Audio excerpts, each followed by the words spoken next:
ang may akda ng humility si Lord.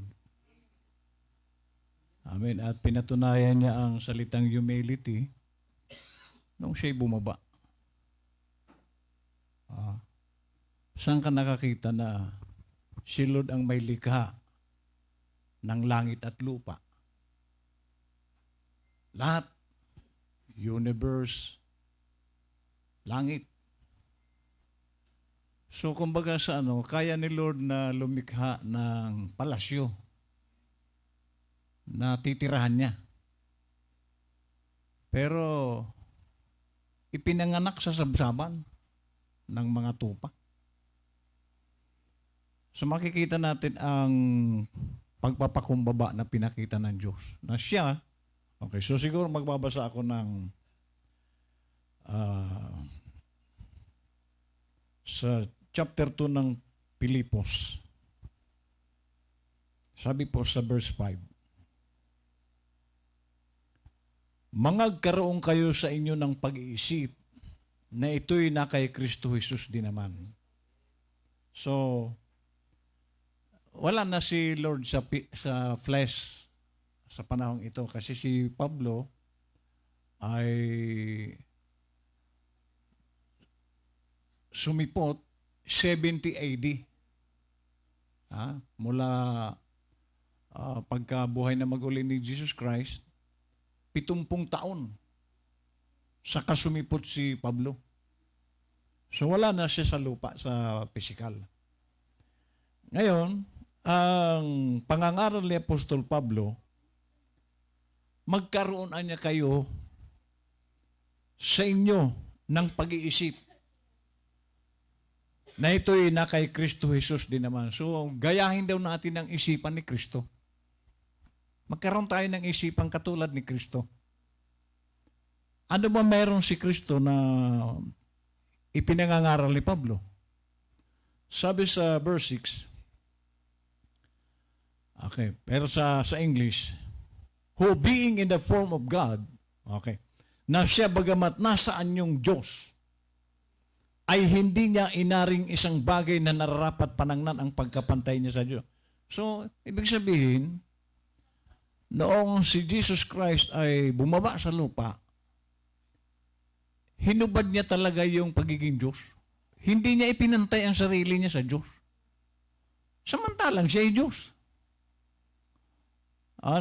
Kumbaga, doon sa langit kasi, sinasamba siya roon, pinaglilingkuran siya, niluluhuran siya ng mga anghel doon, mga taong umakyat na. Pinaglilingkuran siya. Pagbaba niya sa lupa, nawala lahat yun.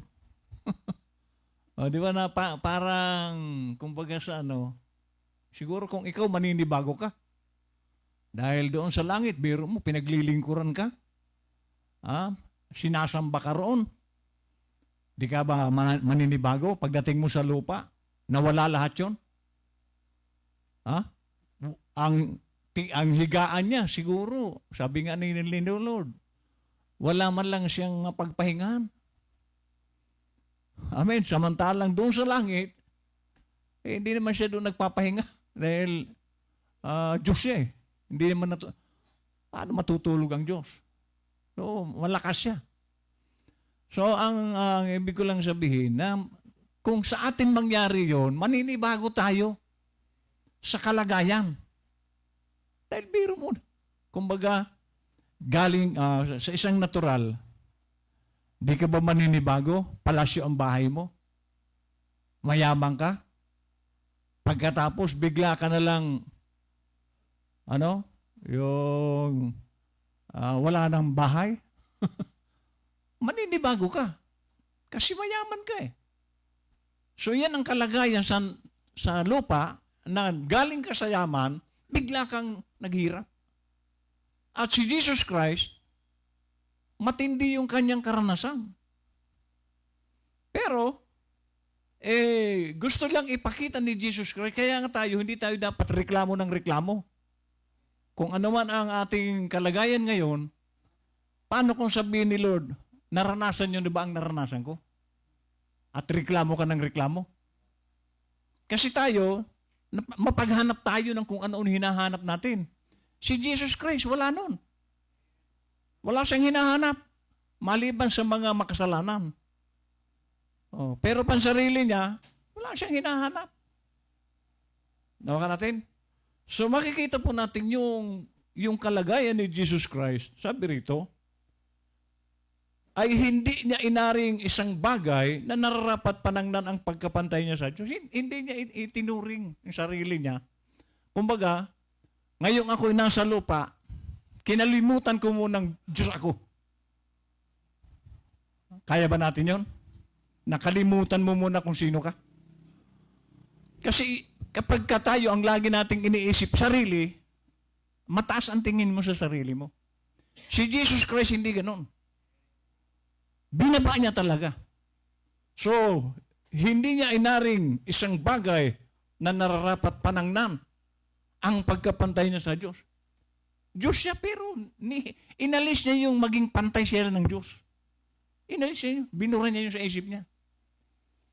O ngayon, noong siya nasa lupa na, noong hinubad niya na, verse 7, kundi bagkus hinubad niya ito at nag-anyong alipin na nakitulad sa mga tao. Ayun. Mabigat po ito. Nag-anyong alipin.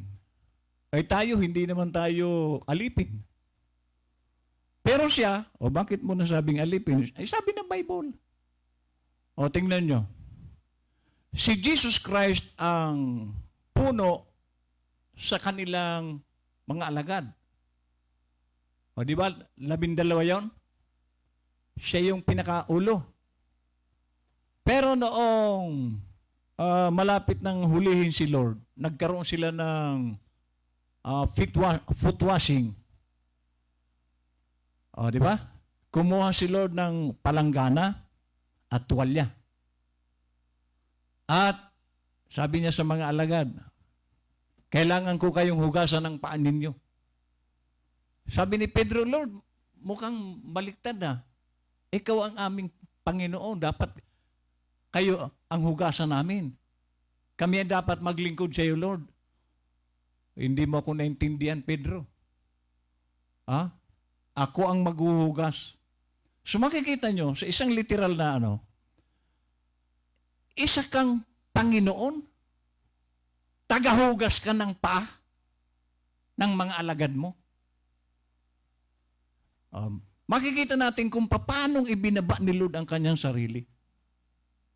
Siya ang naghugas. Pero, hindi nila alam kung ano ang kahulugan nun ng paghuhugas. Kaya sabi ni Pedro, Panginoon, mali yata.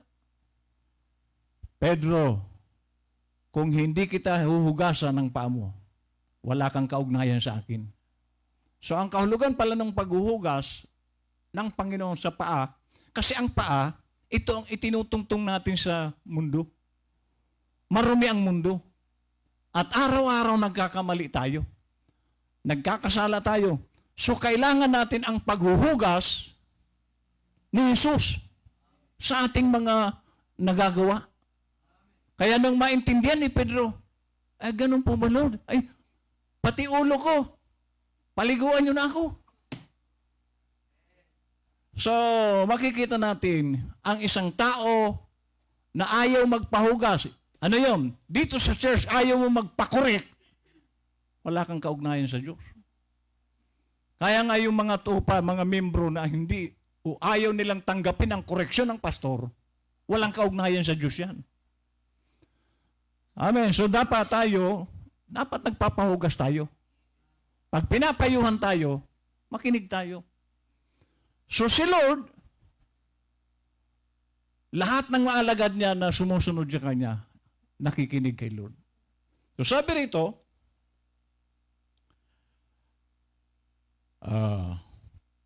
kundi bagkos, hinubad niya ito. At mag-anyong alipin na nakitulad sa mga tao. Ngayon, gaano kaliit ang tao? Kasi sabi nito, tumulad siya sa tao. Ngayon kung titingnan niyo po ang tao, magbubukas po tayo muna, balik tayo dito. Sa Romans, Ano ba ang tao? Romans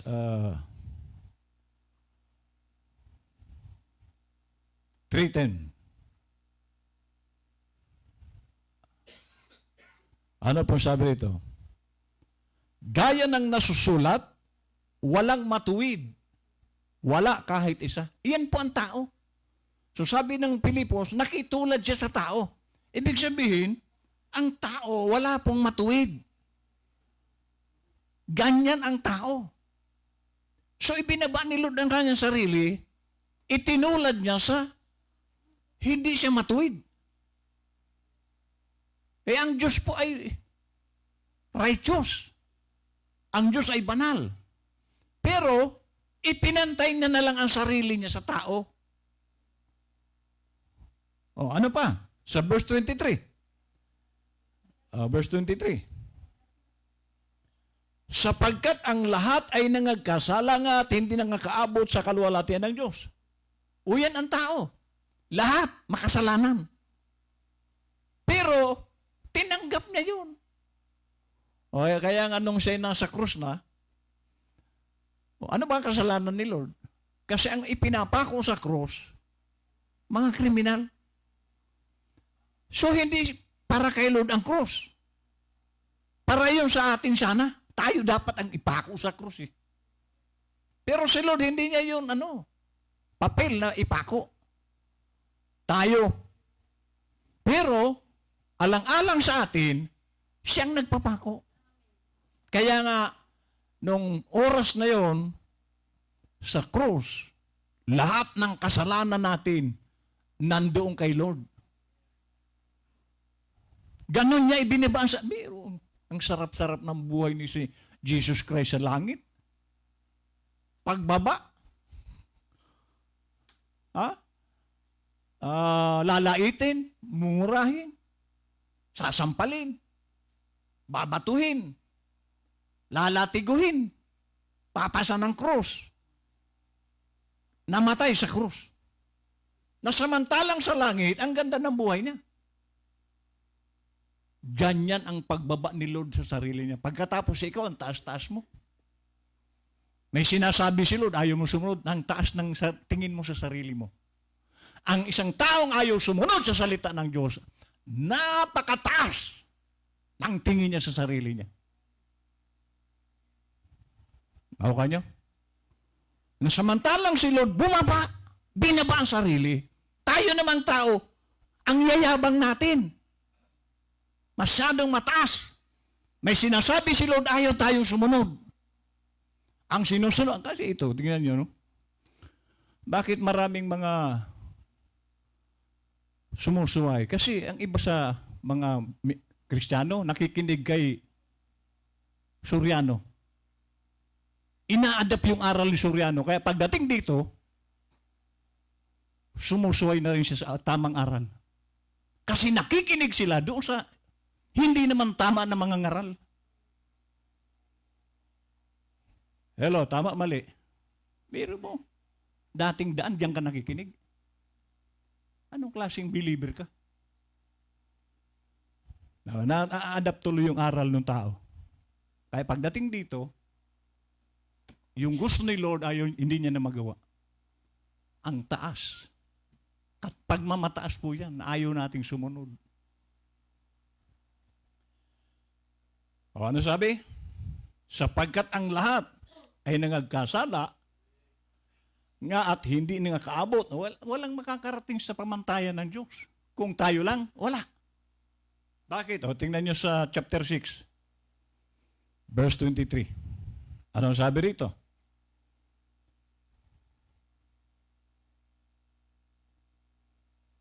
Sapagkat ang kabayaran ng kasalanan ay kamatayan. Ito ang para sa atin eh. Tayo ang patayin eh. Dahil tayo ay nagkasala, dapat tayo ang patayin. Pero inako ni Lord ang kamatayan na yun. Okay, sabi niya, datapat ang kaloob na walang bayad ng Diyos ay buhay na walang hanggan. So pasalamat tayo. Kung hindi bumaba si Lord, kung hindi nagpakababa si Lord, wala tayo. Puro tayo impyerno. So salamat na lamang bumaba si Lord. yung sa halip na tayong ipako sa cross, siya ang pumalit. Naging tao siya. Siya ang nagpapako. Grabe ang ni Lord. Kabutihan. Pagkatapos tayo, magyayabang tayo. Ayaw natin sumunod. Kung ano ang gusto natin, yun ang nasusunod. Masyadong mataas ang tingin mo sa sarili mo. Amen. Balik tayo sa Pilipos. So, ang nais makita ni Lord, kasi doon sa verse 5, magkakaroon kayo. So, sabi ni Pablo, gayahin nyo si Lord. Huwag yung sarili nyong aral. Sabi niya, nag-anyong alipin na nakitulad sa mga tao. 8. At palibhasay na sumpungan sa anyong tao, siya'y nagpakababa. Nakita niyo ba si Lord? Nagpakababa. Sa kanyang sarili. Philippians. Verse 8. At palibhasay na sumpungan sa anyong tao, siya'y nagpakababa sa kanyang sarili na nagmasunurin. Ano raw si Lord? Naging masunurin. Kung ano ang dikta sa kanya ng Holy Ghost. Doon lang siya. Tayo, dinidiktahan tayo ng Holy Ghost, ayaw nating sumunod. Samantalang si Lord, sumusunod. Diyos na yun. Pagkatapos tayo, ayaw natin sumunod. Ang grabing taas ng tingin mo sa sarili mo niyan. Saan ka kaya pulutin yan? Si Lord nga na Diyos, bumaba. At naging masunurin. Siya'y nagpakababa sa kanyang sarili na nagmasunurin hanggang sa kamatayan. Hindi niya inatrasan yung kamatayan. Masunod lang niya. Kaya ang sabi niya, thy will be done. Your will be done. Kahit ayan po ang masunurin, kahit kamatayan, susuingin niya.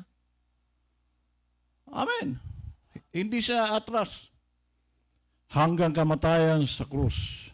Oo, sa kamatayan sa krus. Ngayon, nung namatay siya sa krus, ano ang gantimpala ni Lord?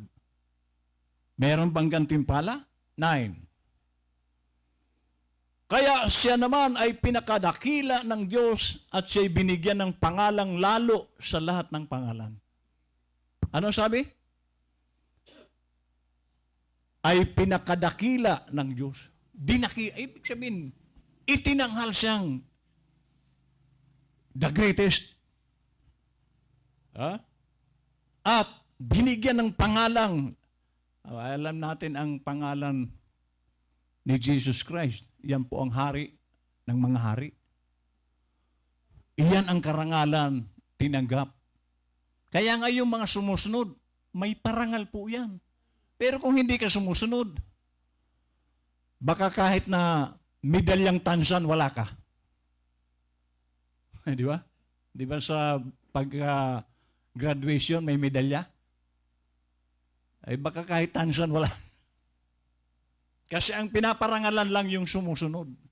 Paano ka pararangalan ng Diyos, hindi kang sumusunod? Doon ka kay dating daan nakikinig. Hello? Ingat po tayo sa mga pinakikinggan natin na pakikinig mo sa ibang mga ngaral, yung aral na tama, ayaw mo lang sumunod. Kasi ang sinundan mo na, yung aral lang hindi naman totoo. Amen. Verse 10. Upang sa pangalan ni Jesus, na. Ito na yung mga parangal. Ito na yung nakamtan ni Lord na karangalan at pwedeng mangyari yan sa atin. Ano yun? Upang sa pangalan ni Jesus ay iluhod ang lahat ng tuhod ng nangasa langit at ng nangasa ibabaw ng lupa at ng nangasa ilalim ng lupa. Ano sabi? Pangalan lang ni Jesus. Lahat ng demonyo, surrender. Kaya nga binigyan tayo ng authority ni Lord, yung sumusunod. Pangalan, banggitin mo lang ang pangalan ni Jesus. Amen. 11. At upang ipahayag ng lahat ng mga dila na si Jesus Kristo ay Panginoon sa ikalaluwalhati ng Diyos Ama. 12. Kaya nga mga minamahal ko, kung paano ang inyong laging pagsunod na hindi lamang sa harap. Kaya ngayon pong salitang humility, babagsak po yan sa pagsunod.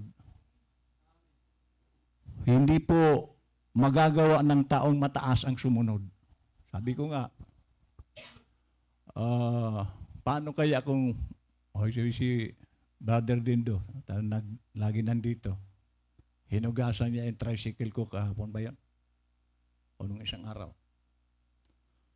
Kung yumaman kaya ito si Dindo, hugasan pa kaya yung tricycle ko? O ganyan na rin?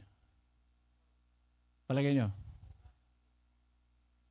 Kasi ang tao, pag may maraming ganito, nagbabago ang ugali.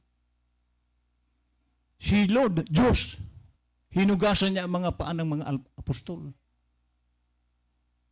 Talagang naglingkod si Lord ng totoo. Siya mismo, pinakita niya kung paano ang pagpapakababa. Ang pagpapakababa ay pagsunod. Pag hindi mo ilalagay sa baba ang sarili mo, hindi ka susunod. Sigurado yon. Kasi mataas ang tingin mo sa sarili mo, ba't ako susunod, sabi mo? Mataas ako. Pero kung ang tingin mo sa sarili mo mababa, titiyakin ko masunurin ka. So ito pang mga hindi sumusunod kasi ang taas ng tingin niya sa sarili niya. Paano susunod yan? Ang taas ng tingin niya sa sarili niya. Hindi susunod. So kaya nagawa ni Lord John, at ang mga apostol, nakita niya mga apostol.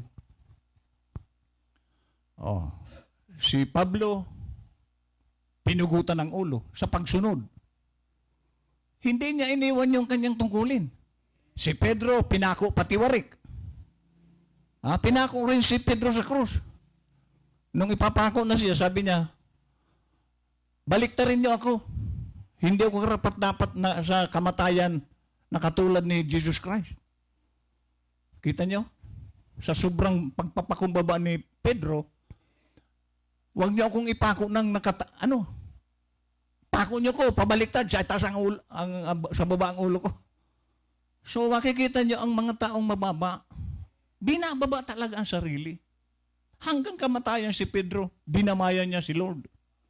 Tayo kaya, hanggang kailan tayo dadamay kay Lord? Hello? So dito po tayo magkakasubukan, paano kang dumadamay kay Lord? Paano mo binababa ang sarili mo sa harap ng Diyos? At ulitin ko, hindi mo magagawang sumunod hanggat mataas ang tingin mo sa sarili mo, hindi mo magagawa. Maaaring may sinusunod ka rin, pero partial lang. Pero yung lahat, hindi mo magagawa. Kasi ang taas ng tingin mo sa sarili mo. O kaya sabi nagbilin si Pablo. Kaya nga mga minamahal ko, kung paano ang inyong laging pagsunod, na hindi lamang sa harapan ko, kundi bagkus pagang ngayong ako'y wala. Okay. So sabi niya sa mga alagad, sumunod kayo. Huwag kayong susunod nandyan ako. Kahit wala ako, sumunod kayo. Yan po ang Kristiyano. Kahit walang nakakita, walang nakatingin. Kasi may mga Kristiyano, andyan si pastor, trabaho ako. Hello? Anong ibig sabihin nun? Pakitang tao. Ang isang alagad, kahit walang nakakitang tao, gumagawa yan. Amen? Kaya, bakit kailangan mong magtrabaho kahit hindi ka nakikita? Sabi niya, kundi bagkus pa ngayong ako wala, ay lubusin ninyo ang gawain ng inyong sariling pagkaligtas na may takot at panginginig. Pero sa English, sabi niya, wherefore, my beloved, as you have always obeyed, not as in my presence only, but now much more in my absence. Work out your own salvation. So akala ba natin ang salvation natin, uupo ka? Pagtatrabahuan mo ang kaligtasan mo, hindi yung uupo ka. May nabanggit ba sa Bible na uupuan nyo ang kaligtasan nyo? Maupo lang kayo. Ang sabi ni Paul, work out your own salvation with fear and trembling. Akala ng iba, pag nagsisimba na, okay na. No. Pagtatrabahuan mo. Amen? Akala mo, ay nakapagsimba na ako, okay na ako. No. May gagawin ka. At kung totoo kang ligtas, last na dito tayo sa sa James. Dito po tayo magtatapos. Chapter 17. Chapter 2, 17. Yan. Gayon din naman, ang pananampalataya na walang mga gawa ay patay sa kanyang sarili. So kung mananampalataya ka na wala ka namang ginagawa, yung pananampalataya mo ay patay. Kaya marami pong Kristiyano na hindi nila alam, sa harap ng Diyos patay sila. Kasi yung sinasabi nilang mananampalataya, wala namang gawa. Patay po ang ganong klaseng pananampalataya. O sasabihin ng isang tao, ikaw ay mayroong pananampalataya at ako ay mayroong mga gawa. Pakita mo sa akin ang iyong pananampalataya ang walay sa mga gawa at ako na mo sa pamamagitan ng aking mga gawa ay pakita ko sa iyo ang aking pananampalataya. 19. Ikaw ay sumasampalataya na ang Diyos ay isa. Mabuti ang iyong ginagawa. Ang mga demonyo man ay nagsisisampalataya at nagsisipangin. Kung ang paniniwala mo ang Diyos ay isa, si Satanas ganun din. Pero bakit hindi ligtas? Ligtas ba si Satanas? Dahil sumasampalataya din? Hindi. Bakit? Paano maliligtas si Satanas hindi naman yung sumusunod sa Diyos? Kaya kung ikaw sumasampalataya ka ng walang pagsunod, dalawa na kayo ni Satanas. Pareho lang kayo. Nakuha po natin. Dahil ang hinahanap ni Lord na mananampalataya, sumusunod. O yan hindi ko po aral yan. Mabuti ang iyong ginagawa. Ang mga demonyo man ay nagsisampalataya. May takot pa ang demonyo. Ikaw, baka hindi ka naman takot. Kasi ang demonyo sabi ito, sumasampalataya, nanginginig pa. Sa takot. Hello, tayo, hindi tayo sumusunod, wala tayong takot. Talo ka pa ni Satanas. Mabuti pa si Satanas, sumasampalataya, may takot. Maraming Kristiyano, hindi sila takot. Ang isang taong may takot, mga kapatid, sinampulan tayo ng panahon ni Duterte. Bakit? More than 2 million ang sumurinder na adik. Bakit? Takot. Kaya sila sumurinder kasi takot sila kay Duterte. So, ganon din sa Diyos. Kung may takot ka sa Diyos, susunod ka. Si Duterte, tao lang yun. Pero, dahil sa takot ng mga tao, kasi si Duterte, pag nagsalita nung araw, mangyayari talaga. Pag sinabi niyang, madidisgrasya kayo, pag hindi kayo susunod, nadidisgrasya yung iba. Nakuha niyo? Kasi, isa siyang pinuno ng bansa. At ayaw ni Duterte na ang Pilipinas magdusa. Yun pong kagandahan sa Pangulong Duterte. Ngayon, maraming nagsasabi, kriminal siya, walang ebidensya. Sabi nga ni General Danao, sa totoo lang, wala naman pinatay si Duterte. Ako ang pumapatay, sabi ni General Danao. Hindi si presidente. Amen? Oh. So, ang gusto ko lang makita natin dito mga kapatid, patunayan mong mananampalataya ka. Sumunod ka. Kasi kung hindi ka sumusunod, huwag mong ilagay ang sarili mong mananampalataya ka. Hindi ka mananampalataya. Dahil si Satanas, sumasampalataya may takot. Kung ikaw, sumasampalataya kang walang takot, dahil ka ni Satanas. Mas mataas ang faith ni Satanas sa iyo.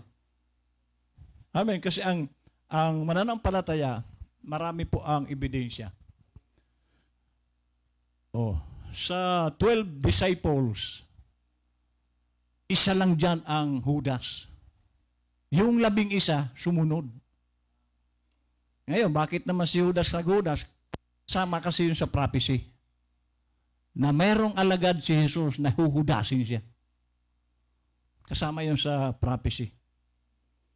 Amen. Pero yung 11, lahat yun sumunod kay Lord. Ngayon, kung tayo po ay alagad at hindi ka naman sumusunod, hindi ka alagad. Amen. Okay natin. So patunayan natin ngayon na alagad tayo ni Lord, sumunod tayo. At ako po ay nagpapasalamat dahil may mga kapatiran tayo na kahit bago sila, kikita ko ang nila, pagsisikap na maipakita sa Panginoon. Hindi kay pastor, kay Lord. Lahat tayo, maski ako, dapat kong sumunod. Amen, hindi lang kayo, pati ako. Kaya lalo kong pinagsisikapan na gawin ko kung ano ang nararapat. Dahil lalo na itong panahon natin mga kapatid, hindi na po ito magtatagal na mundo. Sa tingin ko, biro mo.